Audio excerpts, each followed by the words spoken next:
Dieu, viens à mon aide.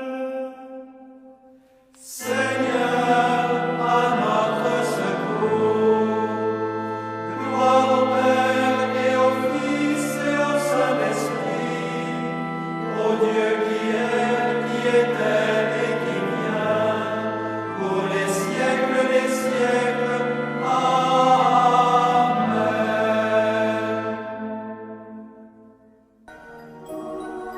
L'ange du Seigneur apporta l'annonce à Marie.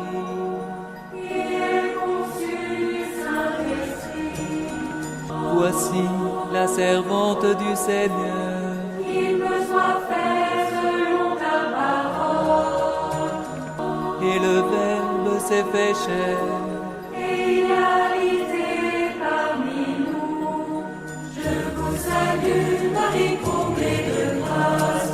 Le Seigneur est avec vous. Vous êtes bénie entre toutes les femmes. Et Jésus, votre enfant, est béni.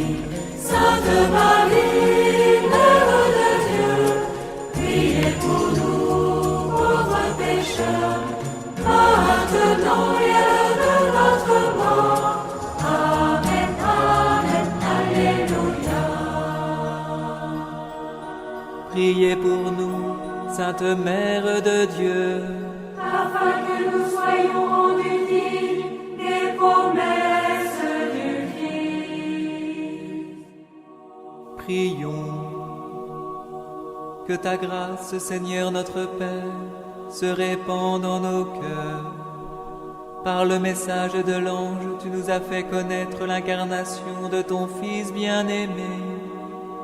Conduis-nous par sa passion et par sa croix, jusqu'à la gloire de la résurrection. Par Jésus, le Christ, notre Seigneur.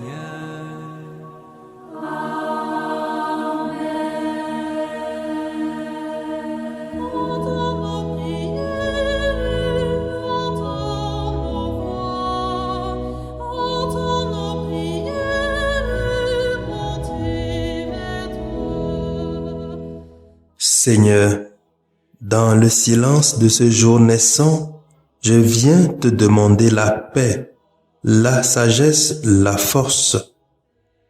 Je veux regarder aujourd'hui le monde avec des yeux tout remplis d'amour, être patient, compréhensif, doux et sage, voir au-delà des apparences tes enfants, comme tu les vois toi-même, et ainsi ne voir que le bien en chacun. Ferme mes oreilles à toute calomnie. Garde ma langue de toute malveillance. Que seules les pensées qui bénissent demeurent en mon esprit. Que je sois si bienveillant et si joyeux, que tous ceux qui m'approchent sentent ta présence. Revêts-moi de ta beauté, Seigneur, pour qu'au long de ce jour, je te révèle. Amen.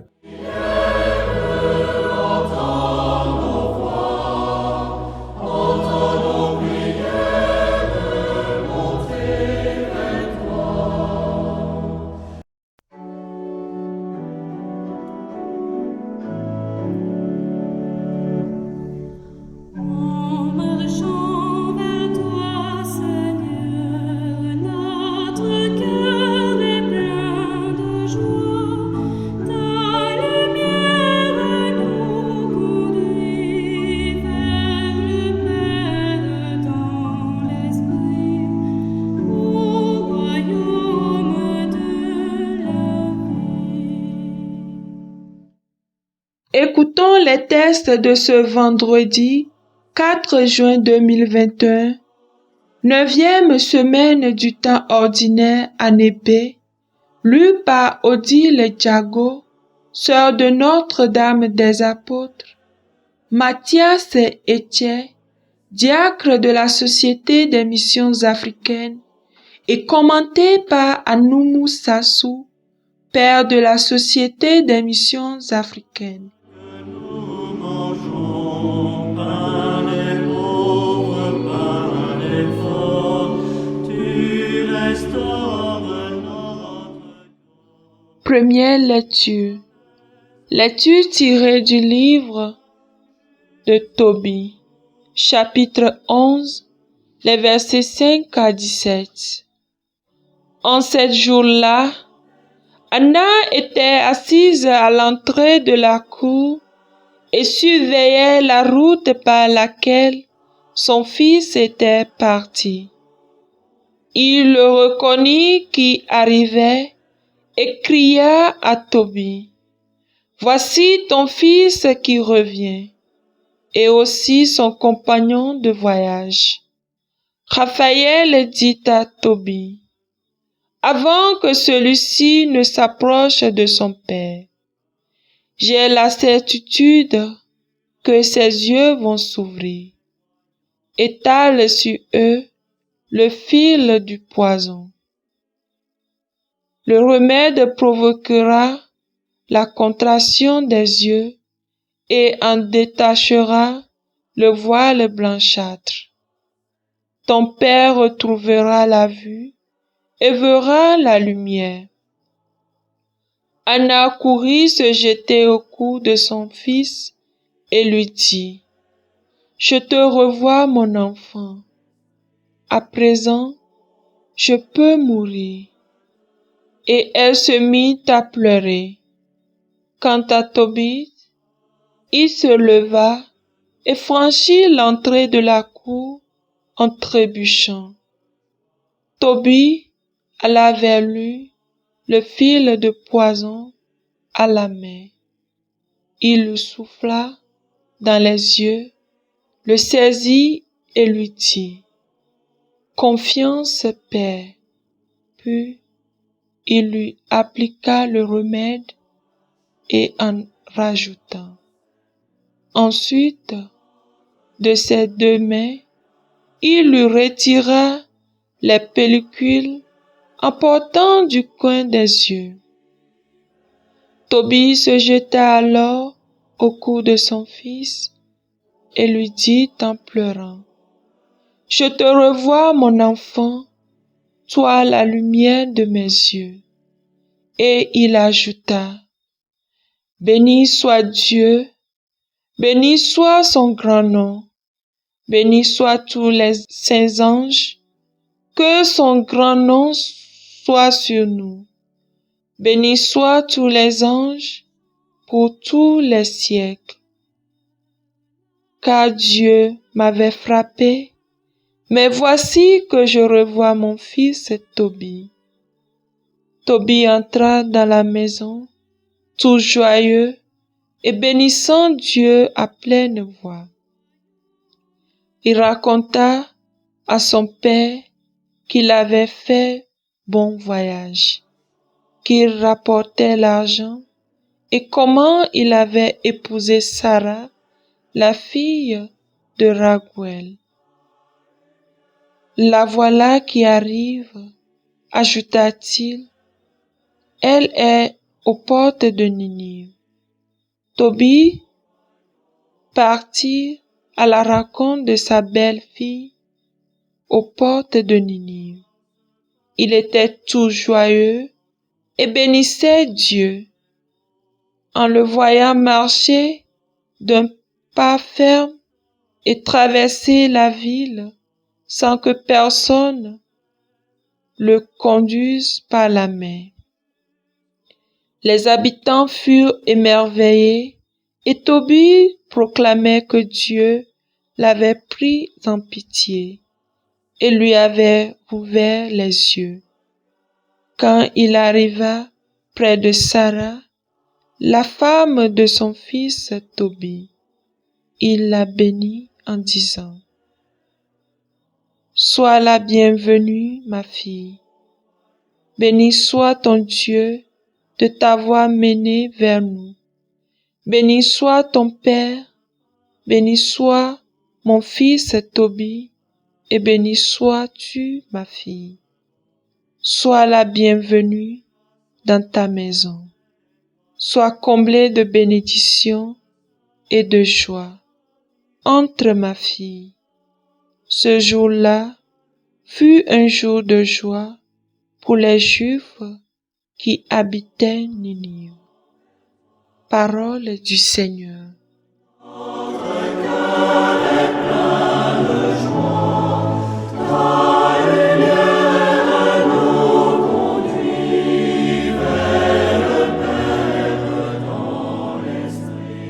Veuillez répéter après moi le repos du psaume 145. Chante, ô mon âme, la louange du Seigneur.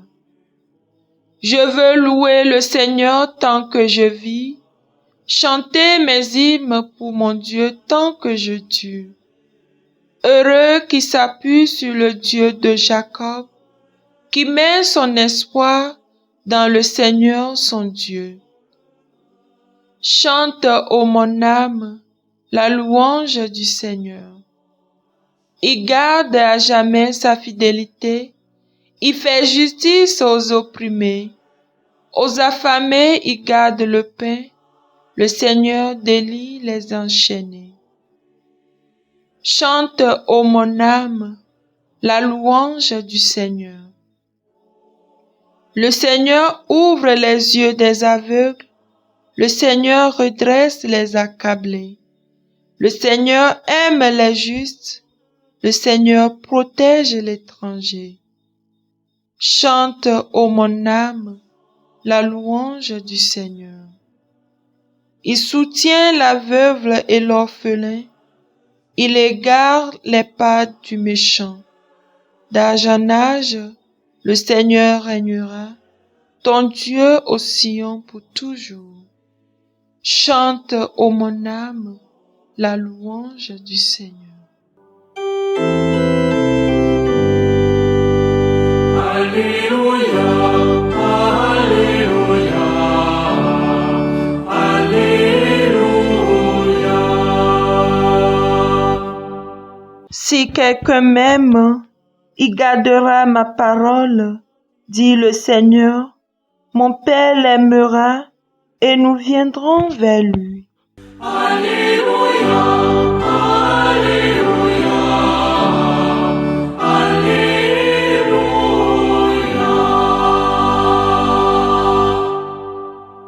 Le Seigneur soit avec vous. Évangile de Jésus-Christ selon saint Marc, chapitre 12, versets 35 à 37. En ce temps-là, quand Jésus enseignait dans le temple, il déclarait: Comment les scribes peuvent-ils dire que le Messie est le fils de David? David lui-même a dit, inspiré par l'Esprit Saint: Le Seigneur a dit à mon Seigneur, siège à ma droite, jusqu'à ce que j'ai placé tes ennemis sous tes pieds. David lui-même le nomme Seigneur. D'où vient alors qu'il est son fils? Et la foule nombreuse l'écoutait avec plaisir. Acclamons la parole de Dieu.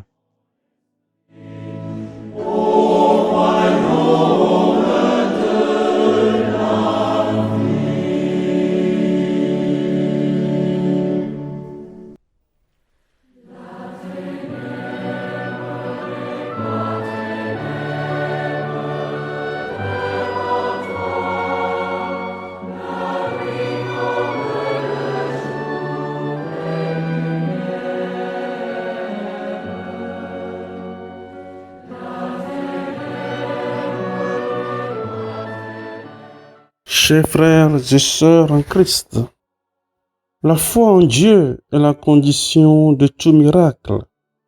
Et c'est pour cela que quand Dieu agit dans ta vie, cela suscite l'étonnement et l'émerveillement de la part des autres. Oui, mes frères et sœurs, dans les innombrables péripéties de la vie, tout comme dans les diverses épreuves, il nous est demandé de demeurer irréprochables dans les fondements de notre foi, auxquels nous pouvons continuellement revenir en lisant la Sainte Écriture. À chaque fois que la vie présente une difficulté, et spécialement quand il s'agit de suivre un chemin dans la fidélité au Seigneur, nous avons la certitude que la parole de Dieu nous illuminera.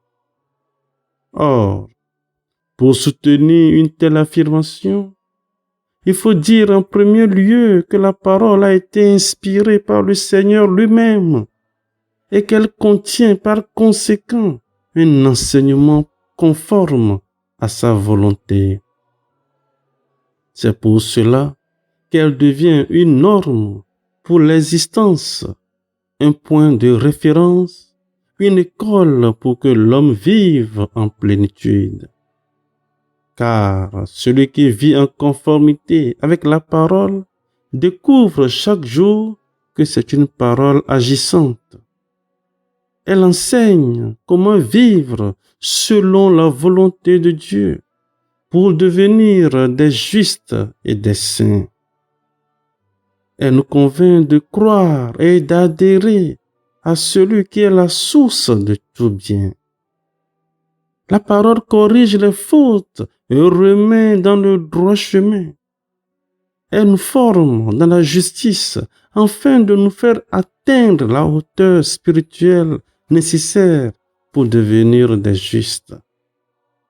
Oui, mes frères et sœurs en Christ, c'est pour cette raison que le psaume 119 chante que la loi du Seigneur est source de paix.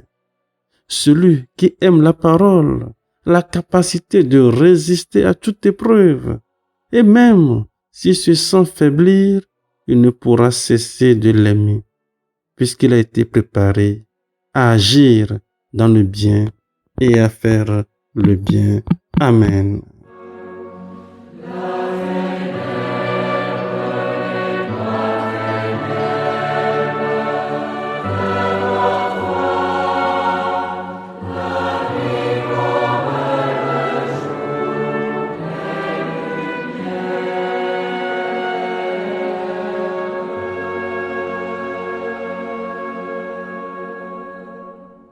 Le Seigneur soit avec vous et avec votre esprit.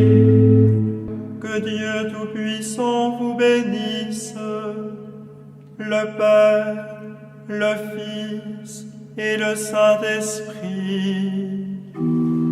Amen.